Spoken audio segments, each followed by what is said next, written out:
Hello friends, Rohit Sharma தலைமையிலான இந்திய cricket அணியானது தற்போது இங்கிலாந்து அணிக்கு எதிராக நடைபெற்று வரும் 5 போட்டிகள் கொண்ட டெஸ்ட் கிரிக்கெட் தொடரில் விளையாடி வருகிறது. இவ்விரு அணிகளுக்கும் இடையேயான முதலாவது டெஸ்ட் போட்டி நேற்று ஜனவரி 25ஆம் தேதி ஹைதராபாத் நகரில் உள்ள ராஜீவ்காந்தி சர்வதேச மைதானத்தில் துவங்கியது. இந்த போட்டியில் டாஸில் வெற்றி பெற்ற இங்கிலாந்து அணி முதலில் பேட்டிங்கை தேர்வு செய்து தங்களது முதல் இன்னிங்ஸில் 246 ரன்களை குவித்தது.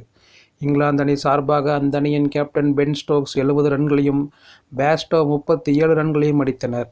அதனைத் தொடர்ந்து தற்போது தங்களது முதல் இன்னிங்ஸை விளையாடி வரும் இந்திய அணியானது இரண்டாம் நாளான இன்று மிகச் சிறப்பான ஆட்டத்தை வெளிப்படுத்தி வருகிறது.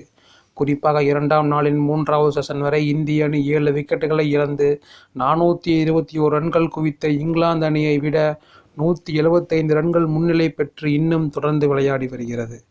இதற்கு இடையில் ரன்மழை பொழிந்து கொண்டிருந்த இந்திய வீரர்களை இங்கிலாந்து பவுலர்கள் விரைவில் விக்கெட் எடுக்க வேண்டும் என்பதற்காக வேண்டுமென்றே இந்திய அணி வீரர்களை பம்பிழுத்து கொண்டிருந்தனர்.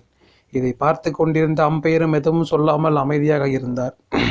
இதை கவனித்த இந்திய அணி தலைவர் ரோஹித் சர்மா மைதானத்தில் சென்று அம்பையருடன் வாக்குவாதம் செய்தார். இதனால் சற்று நேரம் மைதானத்தில் சலசலப்பு ஏற்பட்டது. இந்த நிலையில் இந்த போட்டியின் போது இந்திய அணியின் மிடில் ஆர்டர் பேட்ஸ்மேன் ராகுல் 123 பந்துகளை சந்தித்து 8 பவுண்டரி மற்றும் 2 சிக்ஸர்கள் என 86 ரன்கள் அடித்து ஆட்டமிழந்தார். சமீப காலமாகவே தனக்கு கிடைக்கும் வாய்ப்புகளில் மிகச் சிறப்பான ஆட்டத்தை வெளிப்படுத்தி அற்புதமான வீரராக திகழ்ந்து வரும் ராகுல் இந்த போட்டியில் சதமடிக்க கைக்கு கிடைத்த பொன்னான வாய்ப்பை தவறவிட்டார் என்றே கூறலாம். ஏனெனில் மிக விரைவாகவே 86 ரன்கள் வரை சென்ற ராகுல் இன்னும் சற்று நேரம் நிதானித்து விளையாடி சிங்கிளாக விளையாடியிருந்தால் நிச்சயம் சதத்தை பூர்த்தி செய்திருக்க முடியும்.